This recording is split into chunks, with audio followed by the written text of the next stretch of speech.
फिर बच्चों, आज हम बात करने वाले हैं भारत के दो ऐसे राज्य जहां सबसे कम फीस रहती है एमबीबीएस की।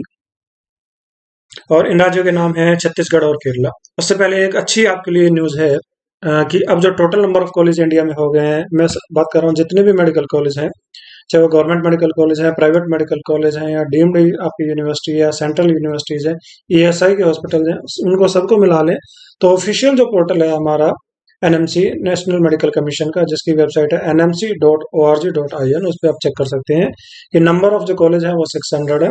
और नंबर ऑफ सीट्स की बात करें तो 89,875 सीट्स हो गई हैं। तो जहां नंबर ऑफ सीटें बढ़ेंगी तो डेफिनेटली कहीं ना कहीं अब लोगों को इसका फायदा मिलेगा, चाहे वो गवर्नमेंट की बढ़ी हो या प्राइवेट की बढ़ी हो, उसमें कहीं ना कहीं कंपटीशन पे उसका इम्पैक्ट आता है। हालांकि जो ऑल इंडिया कोटा में जो पहले नंबर ऑफ सीट्स थी जनरल कैटेगरी के लिए, वो थोड़ी सी कम हो गई हैं। फिर भी जो नंबर ऑफ सीट्स इस बार काफ़ी बढ़ी हैं गवर्नमेंट मेडिकल कॉलेज में, जैसे यूपी में काफ़ी सारे गवर्नमेंट मेडिकल कॉलेज आए हैं 9, और ऐसे ही तमिलनाडु में लगभग 12 मेडिकल कॉलेज आए हैं। ऐसे उड़ीसा में एक गवर्नमेंट मेडिकल कॉलेज आया है, पंजाब में एक मेडिकल कॉलेज आया है, ईएसआई का एक हॉस्पिटल आया है आपका अलवर राजस्थान में, एक ईएसआई का हॉस्पिटल आया है आपका बिहार में। इस तरीके से काफ़ी सारे कॉलेज इस बार बढ़े हैं और उसका इम्पैक्ट कहीं ना कहीं एक अच्छा इम्पैक्ट पड़ेगा और बच्चों को उसकी एडवांटेज भी मिलेगी। अब हम बात कर लेते हैं उन दो स्टेट्स की। सबसे पहले हम बात कर लेते हैं केरला की। केरला का जो नोटिफिकेशन निकला है उसमें मैं आपको बता देता हूँ कि यहाँ का जो रजिस्ट्रेशन प्रोसेस है वो बहुत पहले ही शुरू हो जाता है। अगर आप ऑफिशियल वेबसाइट से देखें तो इसका जो रजिस्ट्रेशन शुरू हुआ था वो 1 जून 2021 से शुरू हुआ था, और जो लास्ट डेट दी गई थी 21 जून तक दी गई थी। हालांकि बहुत सारे पेरेंट्स को ये पता नहीं चल पाता है क्योंकि उस टाइम तो एग्जाम भी नहीं हुआ था, एग्जाम हुआ था आपका 12 सितंबर को।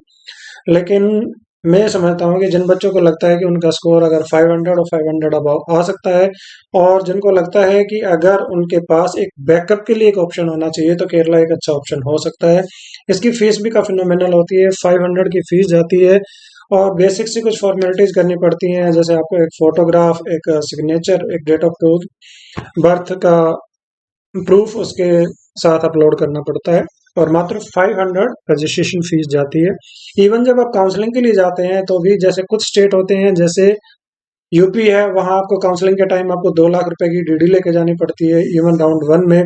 छत्तीसगढ़ में राउंड 2 में 1 लाख रुपए की है, हरियाणा में 1 लाख रुपए की आपको ऑनलाइन पेमेंट करनी पड़ती है अगर आप राउंड 2 में पार्टिसिपेट करना चाहते हैं। तो हालांकि राउंड 1 में कोई किसी तरीके की सिक्योरिटी आपको 1 लाख की देने की जरूरत नहीं है, ना ही हरियाणा में ना ही छत्तीसगढ़ में। इसी तरीके से जो बच्चे राजस्थान में एडमिशन लेना चाहते हैं उनको राउंड 1 में तो बाहर के बच्चों को अलाउ नहीं किया जाता है, और राउंड 2 में जो बच्चे पार्टिसिपेट करना चाहते हैं उनको 1 लाख रुपए की सिक्योरिटी देनी पड़ती है, तभी वो काउंसलिंग में पार्टिसिपेट कर पाते हैं। तो हम सबसे पहले बात कर लेते हैं अभी केरला की। तो केरला का शेड्यूल क्या है, और ये सिर्फ और सिर्फ मैं बता देता हूँ उन्हीं बच्चों के लिए जिन्होंने पहले से रजिस्ट्रेशन करा रखा है। तो जिन्होंने पहले से रजिस्ट्रेशन करा रखा है उनके लिए कल रात में ये एक उनके मोबाइल पे मैसेज भी आ गया था कि वो लोग अब अपना चॉइस फिलिंग कर सकते हैं। कल से शुरू हुआ है 24 से, और इसकी लास्ट डेट जो रखी गई है दैट इज 29 जनवरी, उस तक आप इसको कर सकते हैं। इसके अलावा जो इनका फर्स्ट राउंड का जो रिजल्ट है वो डिक्लेयर होगा आपका 2 फेब को, और उसके बाद जो बच्चे ज्वाइन करना चाहते हैं उनको फीस पे करके ही वो आगे बढ़ पाएंगे। और उसके लिए फीस यहाँ मेंशन की गई है, लगभग लगभग उनकी जो फीस जाएगी 3 लाख रुपए जाती है जो जनरल कैंडिडेट होते हैं, और एनआरआई के लिए जो फीस जाती है वो जाती है 5 लाख रुपए। और इसको आप कर सकते हैं, और जो रिपोर्टिंग आपकी रहेगी कॉलेज में वो रहेगी आपकी 7 फेब तक। इसके बाद 7 फेब को ही शाम को जो कॉलेज की अथॉरिटी है वो इन्फॉर्म कर देंगे काउंसलिंग अथॉरिटी को कि किन किन स्टूडेंट ने हमारे यहाँ रिपोर्ट किया है, ताकि सेकेंड राउंड की जो वैकेंसी लिस्ट है वो निकल सके। अच्छी बात यह है कि केरला में काफी सारे प्राइवेट मेडिकल कॉलेज हैं, लगभग 19 मेडिकल कॉलेज हैं प्राइवेट के। और जबकि जो दूसरा स्टेट जिसकी हम बात करेंगे अभी वो है आपका छत्तीसगढ़। छत्तीसगढ़ में भी हालांकि जो कॉलेज हैं उनकी फीस कम होती है, वहाँ टोटल 3 कॉलेज अब हो गए हैं, पहले जो 2 ही कॉलेज होते थे अब एक कॉलेज और उसमें बढ़ गया है। हालांकि उसमें फीस कम होती है, एक कॉलेज की फीस है 6 लाख रुपए, दूसरे की है 6,45,000 रुपए, तीसरे कॉलेज की जो फीस जो नया खुला है उसकी भी रखी गई है 6,45,000। अच्छी बात क्या है कि रजिस्ट्रेशन बहुत इजी है और आपने ज़्यादा कुछ भी फॉर्मेलिटी कोई भी कुछ भी आपसे अपलोड नहीं कराएगा। सिर्फ और सिर्फ आपके पास एक 12th की मार्कशीट है और आपके पास अपना एड्रेस है, तो आप इजीली फॉर्म को फिल कर सकते हैं। पेमेंट भी बड़ी इजीली हो जाती है छत्तीसगढ़ के केस में। आप चाहें तो यूपीआई वैलेट उनसे भी आप पेमेंट कर सकते हैं। इसके लिए जो लास्ट डेट रखी गई है वो रखी गई है 28 जैन। और मैं आपको बता देता हूँ कि छत्तीसगढ़ में अगर आपने रजिस्ट्रेशन कराना है, अब अगर आप राउंड 2 में या मॉपअप राउंड में भी पार्टिसिपेट करना चाहते हैं तो आपको राउंड 1 में ही रजिस्ट्रेशन कराना पड़ेगा, क्योंकि इसके लिए दोबारा से रजिस्ट्रेशन ओपन नहीं होगा। अगर कोई बच्चा वहाँ की एनआरआई कॉलेज में एनआरआई सीट के अगेंस्ट में एडमिशन लेना चाहता है तो छत्तीसगढ़ में जो फीस रहती है वो रहती है 10,000 रुपये। हालांकि फीस थोड़ी सी ज़्यादा होती है यहाँ के प्राइवेट के एनआरआई कॉलेज की सीट की अगर हम बात करें तो वो कंपेरेटिवली थोड़ी सी ज़्यादा होती है। और इसके कंपेयर में जो केरला की जो एनआरआई सीट है वो सस्ती होती है। इवन इतने बजट में या इससे कम बजट में आप गवर्नमेंट मेडिकल कॉलेज में भी एनआरआई कोटा की सीट ले सकते हैं। तो हम एक एक करके बात करेंगे। हम पहले बात कर लेते हैं केरला की। तो केरला का हमने बताया है कि 24 से इनका रजिस्ट्रेशन शुरू होगा। रजिस्ट्रेशन का मतलब है कि जिन बच्चों ने रजिस्ट्रेशन कराया है उनका जो चॉइस फिलिंग है वो शुरू होगा। अब फ्रेश रजिस्ट्रेशन नहीं होंगे। और एक बड़ी बात मैं आपको बता देता हूँ कि इसका जो फॉर्म है वो 2 पार्ट में निकलता है, क्योंकि जो पहला पार्ट होता है वो नीट के एग्जाम से पहले निकलता है। और जब नीट का रिजल्ट आ जाता है तो आपको अपना जो नीट का स्कोर है वह अपडेट करना पड़ता है। उसके बाद स्टेट की मेरिट लिस्ट निकल जाती है जो ऑलरेडी उनकी ऑफिशियल वेबसाइट पर अवेलेबल है। ऑफिशियल वेबसाइट आप चेक कर सकते हैं cee.kerala.gov.in, तो वहाँ उसको आप चेक कर सकते हैं। अब हम अच्छी बात बता देते हैं कि लास्ट ईयर काफ़ी कंफ्यूजन रहा था और यहाँ के कॉलेजों की फीस को लेकर, क्योंकि जो पहले नोटिफिकेशन आया था उसमें फीस को काफ़ी रिवाइज कर दिया गया था और उसके अगेंस्ट में फिर बच्चे कोर्ट में चले गए थे। तो बहुत सारे बच्चे असमंजस की स्थिति में रहे, उनको लास्ट तक भी ये पता नहीं था कि उनको फाइनली कितनी फीस देनी पड़ती है। लेकिन अच्छी बात क्या है कि और जो बाद में एक नोटिफिकेशन आया था उसके हिसाब से सिर्फ 4 ही कॉलेज ऐसे थे जिनकी फीस थी 7,65,000 रुपए। बाकी जो कुछ कॉलेज हैं जिनकी फीस थी लगभग 12 लाख रुपए, कुछ कॉलेजों की इवन फीस थी 14 लाख रुपए और 16 लाख रुपए भी। अभी तक के लिए अच्छी बात क्या है कि जो फीस इन्होंने अपना पोर्टल पे डाली है और मोस्ट प्रोबेबली यही फीस आपकी रहने वाली है। एक बार आपका एडमिशन हो जाएगा तो यही फीस आपको पे करनी पड़ेगी। अगर फीस रिवाइज होती है, एडमिशन के बाद रिवाइज होती है, तो वो जो नेक्स्ट सेशन है उसी के लिए इम्प्लीमेंट होगा। हो सकता है कि एडमिशन के टाइम भी आपसे कोई बॉन्ड वो साइन कराएं कि हमारी फीस अगर रिवाइज हो जाती है तो आपको नई फीस देनी पड़ेगी, लेकिन उसमें ऐसी चिंता करने की कोई बात नहीं है। अभी तक ये देखने में और सुनने में आया है कि जो भी फीस एक बार इम्प्लीमेंट हो जाती है या जो भी फीस बच्चों को स्टार्टिंग में एक बार बता दी जाती है वही फीस उनसे ली जाती है। रिवाइज फीस जनरली नहीं ली जाती है, तो उसकी चिंता ना करते हुए आप यहाँ अपना चॉइस फिलिंग कर सकते हैं। और अच्छी बात क्या है कि इसका इम्पैक्ट कहाँ पड़ेगा? इसका इम्पैक्ट पड़ेगा, देखो मैं आपको बताता हूँ कि कुछ ही स्टेट ऐसे हैं अगर हम इंडिया में देखें जिनकी फीस कम है। जो कम फीस में आते हैं वो या तो छत्तीसगढ़ आता है या केरला आता है। छत्तीसगढ़ के साथ बाकी सारी चीजें ठीक है, उसके साथ प्रॉब्लम क्या है कि वहाँ जो नंबर ऑफ कॉलेज हैं दे आर वेरी लिमिटेड। हालांकि लास्ट ईयर तक तो 2 ही कॉलेज थे, इस बार एक कॉलेज बढ़ा है, वो एक अच्छी बात है।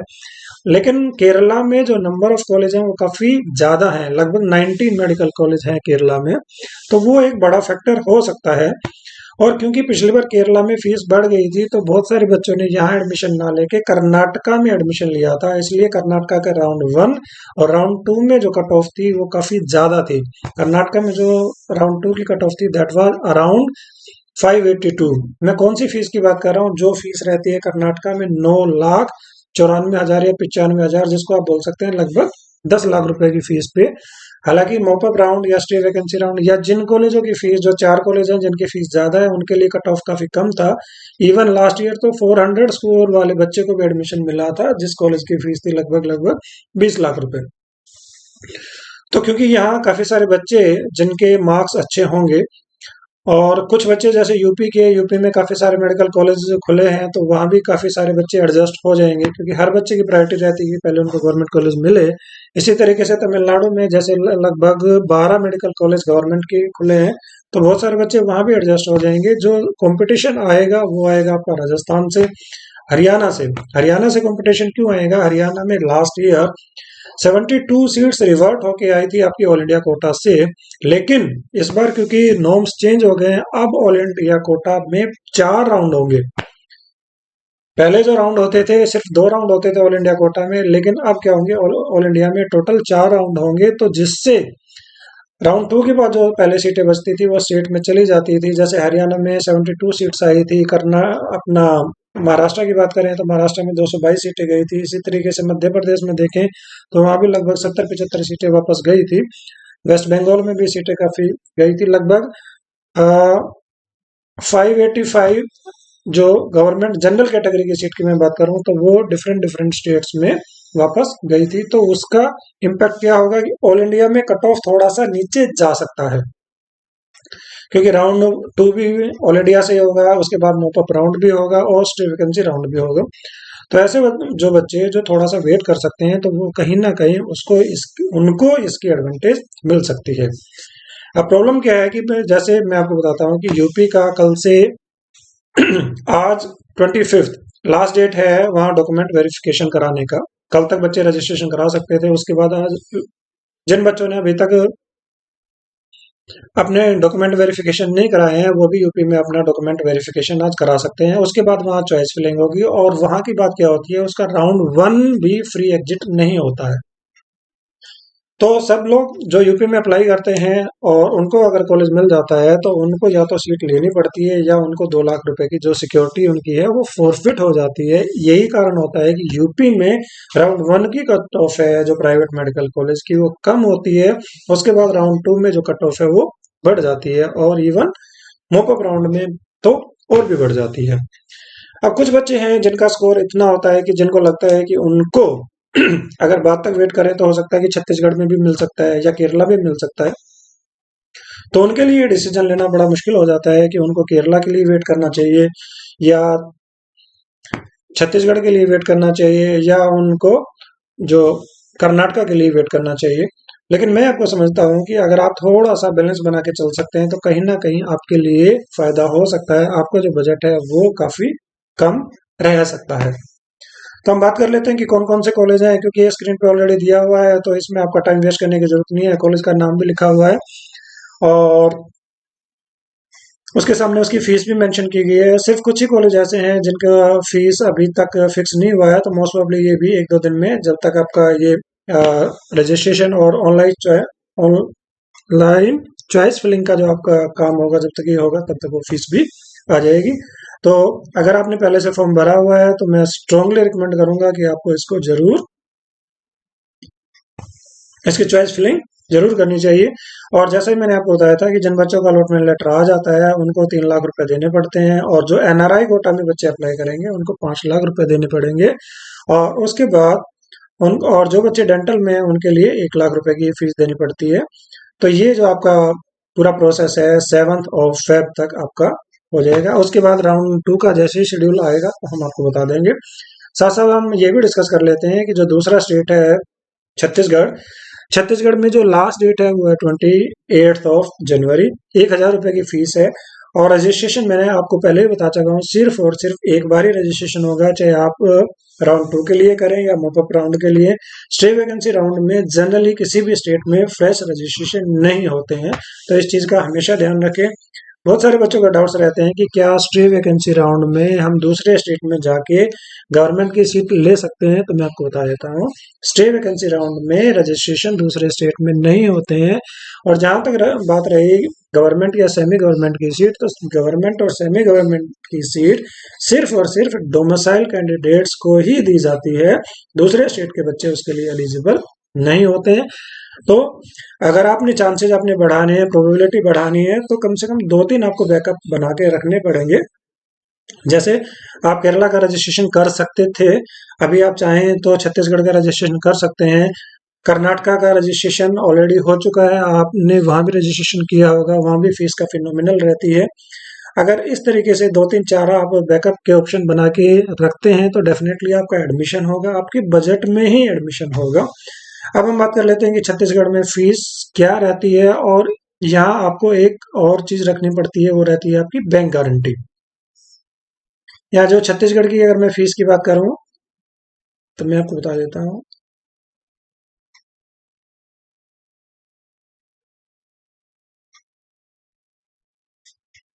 छत्तीसगढ़,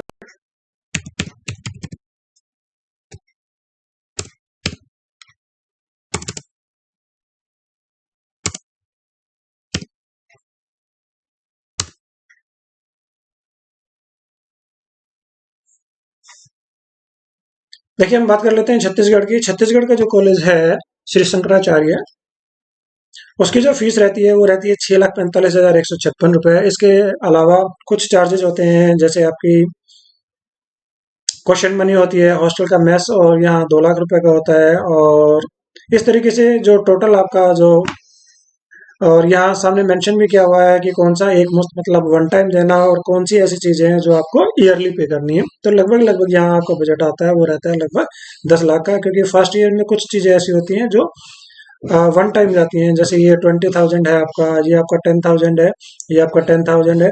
तो हम मान सकते हैं कि लगभग लगभग 10 लाख रुपए इस यहाँ की आपकी फीस रहने वाली है। एनआरआई कोटा, ये जैसे मैंने आपको बताया, फीस कंपेरेटिवली ज्यादा होती है इससे, या इसके बराबर जो फीस रहती है। राजस्थान में जो फीस रहती है वो मात्र रहती है 31,500 per annum, government medical college की बात मैं कर रहा हूँ। और केरला की बात करें तो केरला में जो फीस रहती है वो रहती है लगभग 20,000 यूएसडी। तो आप चाहे तो वहां भी इस तरीके से ऑप्शन ले सकते थे। या अभी भी कुछ स्टेट ऐसे होंगे जहां अगर सीटें बच जाएंगी गवर्नमेंट मेडिकल कॉलेज में भी, तो वहां भी एनआरआई कोटा में आप रजिस्ट्रेशन करा सकते हैं अगर आप एडमिशन लेना चाहते हैं गवर्नमेंट मेडिकल कॉलेज में। तो यहाँ एक चीज और मैं बता देता हूँ। छत्तीसगढ़ के केस में क्या होता है कि जो प्राइवेट मेडिकल कॉलेज हैं उनमें एडमिशन लेते वक्त आपको 1 साल की बैंक गारंटी भी देनी पड़ती है। तो जिस भी बैंक में आपका अकाउंट है वहां आपको बात करनी पड़ेगी कि मेरे कॉलेज की फीस इतनी है और मेरे को उसके लिए बैंक गारंटी चाहिए। अगर आप टाइमली बात कर लेते हैं तो टाइमली वो आपकी चीजें बन जाएंगी, क्योंकि ये चीजें बनने में कई बार आपको टाइम लगता है। तो हो सकता है कि उस टाइम आपको ये चीजें फेस करनी पड़े। अब इन्होंने बताया है कि जो आपका डीडी जाएगा वो किसके फेवर में जाएगा। इसी तरीके से जो दूसरा कॉलेज है आपका श्री बालाजी कॉलेज जो इस बार खुला है, उसकी भी फीस लगभग यही रहने वाली है। और एक कॉलेज और है, उसकी फीस रहती है 6 लाख रुपए। तो वहाँ मान के चल सकते हैं कि वहाँ फीस जो टोटल है आपका, जो साल का खर्च जो रहेगा वो 50,000 रुपये आपका कम हो सकता है, 45 से 50,000। तो अभी हमने बताने की कोशिश करी कि कौन कौन से स्टेट हैं जहाँ फीस कम रहती है, जहाँ रजिस्ट्रेशन करा के आप अपने एडमिशन के चांसेस बढ़ा सकते हैं। सिर्फ कुछ ही स्टेट ऐसे बचे हैं जिन्होंने अभी तक अपना फॉर्म नहीं निकाला है। उसमें एक आता है उत्तराखंड का, एक आता है वेस्ट बंगाल, एक आता है आंध्र प्रदेश का। तो जैसे इनका कोई नोटिफिकेशन आएगा तो हम आपको इन्फॉर्म कर देंगे।